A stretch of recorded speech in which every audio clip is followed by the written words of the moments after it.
은퇴 후 자유로운 삶을 꿈꿨던 할머니들이 다시 육아의 최전선에 서게 되었습니다. 손주 돌봄이라는 이름으로 자신의 인생을 내려놓은 채 살아가는 대한민국 조부모들의 숨겨진 이야기를 지금 시작합니다. 영상이 도움이 되셨다면 구독과 좋아요 부탁드립니다. 이제는 좀 쉬어야지 했던 그날, 딸의 전화 한 통이 모든 것을 바꿔놓았습니다. 엄마, 민서 어린이집 하원 좀 부탁드릴게요. 그렇게 김영자 씨는 67세의 나이에 다시 알람을 맞추고 새벽 6시에 일어나기 시작했습니다. 30년간 일했던 회사를 퇴직하며 꿈꿨던 것들이 있었습니다.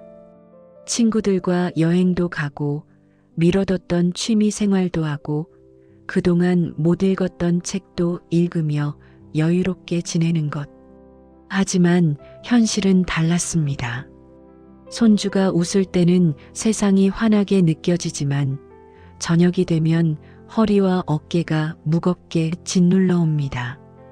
과연 나는 언제쯤 내 인생을 살 수 있을까요? 김영자 씨는 3년째 손주를 돌보고 있습니다. 처음에는 딸이 힘드니까 도와줘야겠다는 마음이었습니다. 아기가 너무 예뻐서 괜찮다고 했어요. 근데 그게 일이 될 줄은 몰랐죠. 일주일에 한두 번 정도만 봐주면 되겠지 했던 것이 어느새 월요일부터 금요일까지 매일이 되었습니다. 가끔 주말까지 부탁받는 날도 생겼습니다. 이웃에 사는 정순자 씨도 비슷한 상황입니다. 이제는 손주 유치원 일정이 제 스케줄이에요. 제 약속보다 손주 일정을 먼저 확인하게 되더라고요. 통계에 따르면 60대 이상 여성의 하루 평균 손주 돌봄 시간은 무려 7.2시간에 달합니다. 이것은 사실상 정규직 근무 시간과 맞먹는 수준입니다. 은퇴 후 오히려 더 바빠진 세대, 그것이 바로 지금 대한민국 조부모들의 현실입니다. 영자 씨의 하루는 마치 30년 전으로 돌아간 듯합니다. 오전 7시 손주를 어린이집에 데려다 줍니다. 집에 돌아와 설거지를 하고 빨래를 돌립니다. 오후 2시 다시 어린이집으로 하원을 갑니다. 집으로 돌아와 간식을 챙겨주고 함께 놀아줍니다.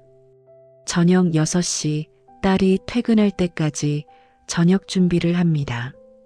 그리고 손주가 밥을 다 먹을 때까지 기다립니다. 저녁 8시가 되어서야 집으로 돌아옵니다. 퇴직했는데 왜 더 피곤할까요? 딸은 고마워하지만 미안하다는 말은 잘하지 않습니다. 엄마가 있어서 든든해요. 그 말이 고맙기는 하지만 때로는 부담으로 다가옵니다. 고맙다는 말 속에 당연하다는 의미가 숨어 있는 것 같아서입니다. 사랑이 일상이 되고 일상이 다시 노동이 되는 순간입니다. 내가 다시 애 키우는 느낌이에요. 영자 씨는 가끔 친구들의 단톡방을 엽니다. 산책하는 사진, 여행 가는 사진, 노래교실에서 웃는 사진들이 올라옵니다. 친구들은 묻습니다. 영자야, 너는 요즘 뭐해? 우리 다음 주에 강화도 갈 건데 같이 갈래? 영자 씨는 손주 일정을 떠올리며 조용히 답합니다. 나는 좀 힘들 것 같아. 다음에 가자. 나도 저 중 한 명이 될 줄 알았는데. 그녀의 표정에는 미소와 피로가 동시에 묻어납니다. 친구들과의 약속은 하나둘씩 취소되고 어느새 연락도 뜸해졌습니다. 사랑은 여전하지만 나라는 존재는 점점 희미해져 갑니다. 손주가 잘 자는 모습을 보면 기쁘지만 문득 내가 어디에 있는지 모르겠어요. 거울을 보니 머리는 더 휘어졌고 얼굴에는 주름이 더 깊어졌습니다. 이게 내가 원했던 노년의 모습일까요? 그러던 어느 날 위기가 찾아왔습니다. 영자 씨는 허리 통증이 심해져 병원을 찾았습니다. 의사는 말했습니다. 과로로 인한 만성 피로와 디스크 초기 증상이 보입니다. 충분한 휴식이 필요하십니다. 영자 씨는 그날 밤 잠을 이루지 못했습니다. 휴식이 필요하다는데 손주는 누가 돌보지? 딸에게 말하면 미안해할 텐데 그럼 내가 참아야 하나? 머릿속이 복잡했습니다. 그리고 다음 날 영자 씨는 손주를 돌보다가 그만 주저앉고 말았습니다. 허리 통증이 너무 심해서 일어날 수가 없었습니다. 급히 연락을 받고 달려온 딸은 그제야 엄마의 상태를 깨달았습니다. 엄마, 왜 진작 말을 안 하셨어요? 영자 씨는 눈물을 흘리며 말했습니다. 말하면 내가 힘들어질까봐, 말하면 내가 이기적인 것 같아서 참았어. 딸은 영자 씨를 믿고 손주를 맡겼습니다. 엄마가 아니면 누가 봐줘요. 영자 씨는 늘 웃으며 고개를 끄덕였습니다. 하지만 속으로는 답답한 마음이 쌓여갔습니다. 나도 쉬고 싶은데 그 말이 입 밖으로 나오지 않아요. 한국 사회에서 조부모의 손주 돌봄은 당연한 것으로 여겨집니다. 전문가들은 이렇게 말합니다. 한국의 조부모는 가족의 비공식 돌봄 노동자입니다. 감정적 부담과 신체적 피로를 동시에 짊어지는 세대입니다. 사랑이 노동이 되는 순간 부모와 자식 사이의 균형은 흔들리기 시작합니다. 그리고 그 침묵의 시간이 길어질수록 관계는 더 멀어집니다.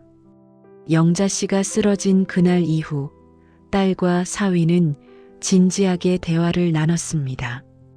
그리고 며칠 후 딸이 조심스럽게 말했습니다. 엄마, 우리가 너무 당연하게 생각했던 것 같아요. 엄마도 엄마 인생이 있는데 우리가 너무 의지했어요. 앞으로는 어린이집 연장반을 이용하고 주 2, 3일만 부탁드릴게요. 그리고 돌봄비도 드리고 싶어요. 영자 씨는 처음에는 거절했습니다. 가족끼리 그런 게 어딨어. 나는 괜찮아. 하지만 딸은 단호했습니다. 엄마, 이건 당연한 거예요. 엄마의 시간과 에너지는 소중한 거예요. 우리가 베이비시터를 쓰면 돈을 내잖아요. 엄마한테만 공짜로 부탁하는 건 오히려 실례인 것 같아요. 영자 씨는 딸의 권유로 노인복지관의 전문 상담사를 찾아갔습니다. 상담사는 영자 씨의 이야기를 끝까지 들어주었습니다. 그리고 조심스럽게 말했습니다. 어르신의 감정은 너무나 당연한 겁니다. 사랑한다고 해서 모든 것을 희생할 필요는 없어요. 건강한 관계는 서로의 경계를 존중하는 것에서 시작됩니다. 내 시간과 내 에너지를 쓰는 일에는 대가가 필요하구나. 그날 영자 씨는 처음으로 자신의 감정을 인정했습니다. 나도 쉬고 싶었구나. 나도 내 시간이 필요했구나. 그 깨달음이 변화의 시작이었습니다. 딸과 영자 씨는 함께 앉아 구체적인 계획을 세웠습니다. 첫째, 돌봄 요일을 명확히 정하기로 했습니다. 월요일과 수요일, 금요일은 영자 씨가 돌봐주고 화요일과 목요일은 어린이집 연장반을 이용하기로 했습니다. 둘째, 돌봄 시간도 정했습니다. 오후 2시 하원부터 저녁 6시까지만 돌봐주고 그 이유는 딸과 사위의 몫으로 했습니다. 셋째, 돌봄비를 받기로 했습니다. 한 달에 50만 원, 영자 씨는 이 돈으로 친구들과 여행도 가고 자신을 위한 시간을 만들기로 했습니다. 넷째, 긴급 상황을 대비해 백업 플랜을 만들었습니다.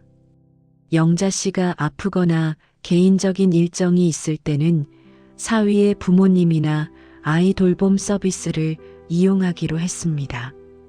이 네 가지 약속을 정한 순간 영자 씨의 마음이 한결 가벼워졌습니다. 이제는 부탁받는 게 아니라 함께 일하는 기분이에요. 사랑이 존중으로 바뀌는 순간이었습니다. 변화는 서서히 일어났습니다. 영자 씨는 매주 화요일과 목요일 자신만의 시간을 갖기 시작했습니다. 복지관에서 요가를 배우고 오랜만에 친구들과 점심을 먹었습니다. 친구들은 반가워하며 말했습니다. 영자야, 얼굴이 밝아졌네. 무슨 좋은 일 있어?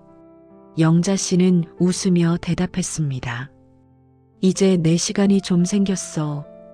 그리고 수요일 오후에는 도서관에 가서 그동안 읽지 못했던 책을 읽었습니다. 책장을 넘기며 커피를 마시는 시간, 그것은 영자 씨에게 작은 사치이자 큰 행복이었습니다. 이 시간이 있으니까 손주 돌보는 것도 덜 힘들어요. 오히려 손주를 볼 때 더 여유롭게 대할 수 있게 되었습니다. 손주에게도 변화가 생겼습니다. 어느 날 손주가 물었습니다. 할머니, 오늘 요가 했어요? 재밌었어요? 영자 씨는 깜짝 놀랐습니다. 손주가 할머니의 일상에 관심을 갖기 시작한 것입니다. 응, 재밌었어. 오늘 새로운 동작도 배웠어. 할머니도 친구들 만나서 재밌게 놀았구나. 서로의 일상을 묻는 관계로 바뀐 것입니다. 손주는 할머니가 자신만을 위해 존재하는 사람이 아니라 자신의 인생을 사는 한 사람이라는 것을 배웠습니다. 이것은 손주에게도 소중한 교육이 되었습니다. 나를 위한 하루가 가족 모두의 평화를 만들어냈습니다. 6개월이 지난 지금 영자 씨의 삶은 완전히 달라졌습니다. 허리 통증도 많이 나아졌고 얼굴에는 생기가 돌아왔습니다. 무엇보다 딸과의 관계가 더 좋아졌습니다.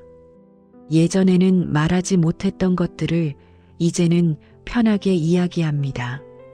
엄마, 오늘 좀 힘드시면 말씀하세요. 응, 오늘은 괜찮아. 우리 민서 오늘 뭐하고 놀까? 서로를 배려하고 존중하는 대화가 오갑니다.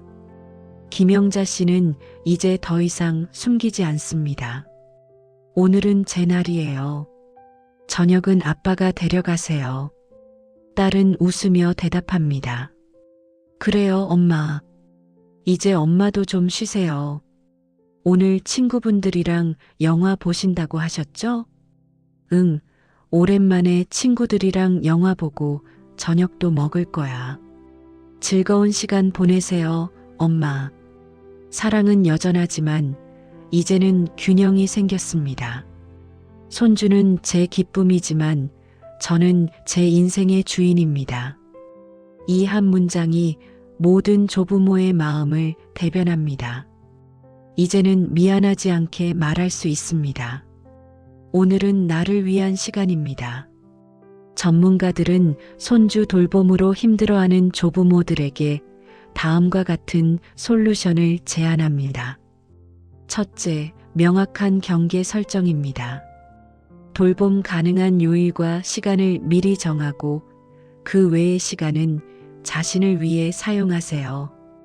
둘째, 대가를 받는 것을 부끄러워하지 마세요.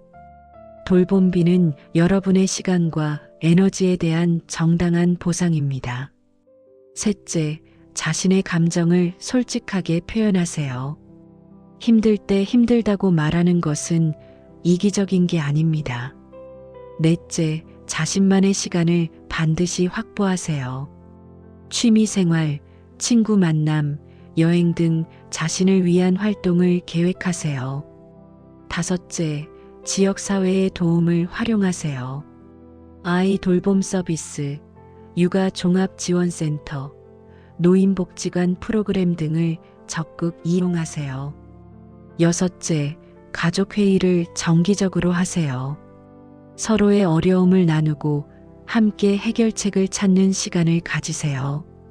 손주를 사랑하는 것과 나를 돌보는 것은 결코 모순되지 않습니다. 오히려 나를 먼저 돌볼 때 더 건강하게 사랑할 수 있습니다. 당신의 시간도 소중하고 당신의 인생도 아름답습니다. 손주 돌봄으로 힘드신 분들이 계시다면 용기 내어 대화를 시작해 보시기 바랍니다. 사랑은 희생이 아니라 존중에서 시작됩니다. 그리고 그 존중은 나 자신에 대한 존중에서부터 시작됩니다. 오늘부터 당신도 당신의 인생을 되찾으시기 바랍니다. 영상이 공감되셨다면 구독과 좋아요로 응원해 주세요. 여러분은 어떻게 손주 돌봄과 자신의 삶의 균형을 맞추고 계신가요? 여러분의 이야기도 댓글로 나눠주시면 함께 고민하고 위로하겠습니다. 오늘도 가족을 위해 애쓰시는 모든 분들께 깊은 감사와 응원을 전합니다.